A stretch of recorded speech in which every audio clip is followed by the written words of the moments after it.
Hiya and welcome to another Thought for the Week.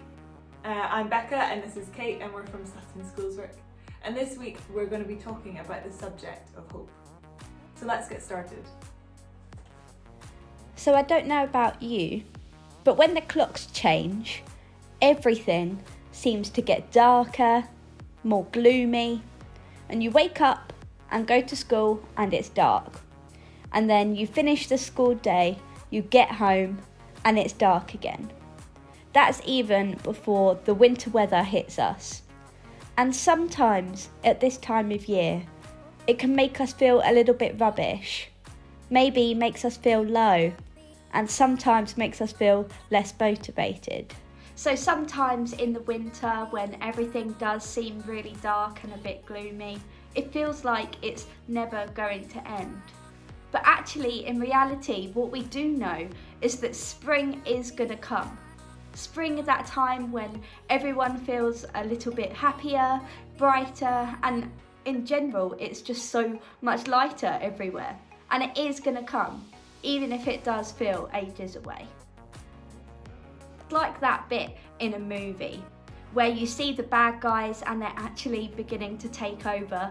And it's that worrying thought that you think the bad guys are actually gonna win. But then there's that moment where the good guys come in and they save the day and they end up claiming the victory. That can be what it's a bit like with our lives, that we will be able to claim the victory and that we can cling on to that hope that the good guys will. As Christians, God gives us that hope that we were just talking about.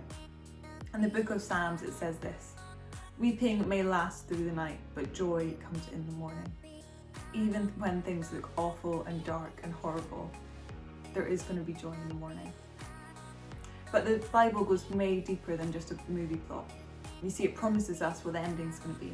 It promises us something amazing and incredible beyond our imagination, beyond anything we could possibly think of. As Christians, we believe that Jesus died. It was the ultimate game over moment. But then he rose again, he came back from the grave. For us, that's where we put our hope in. That's what we put our trust in.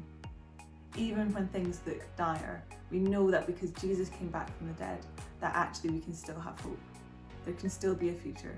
Good can still come out of that situation. That's where we place our hope.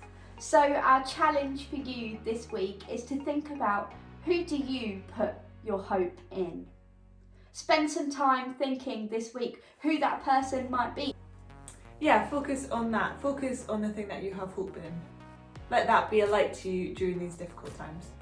Thank you for joining us this week and we'll see you again soon. Bye!